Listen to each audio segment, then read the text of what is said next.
প্রশ্ন ঘুষ কাণ্ডে মহুয়া মৈত্রের সাংসদ পদ খারিজের মামলায় এবার সুপ্রিম কোর্টের এখতিয়ার নিয়ে প্রশ্ন তুলল লোকসভার সচিবালয়।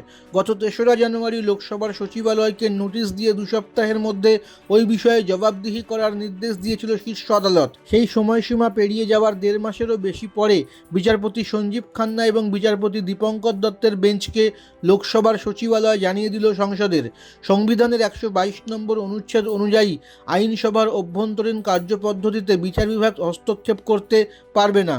ঘুষ নিয়ে লোকসভায় প্রশ্ন করার অভিযোগে লোকসভা থেকে মহুয়ার সাংসদ পদ খারিজ করে দেওয়া হয়েছে।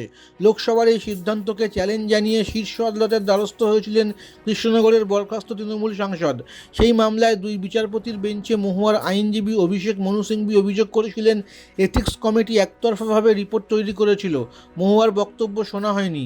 সেই অভিযোগের প্রেক্ষিতে জবাবদিহি চেয়ে লোকসভার সচিবালয়কে নোটিশ দিয়েছিল সুপ্রিম কোর্ট।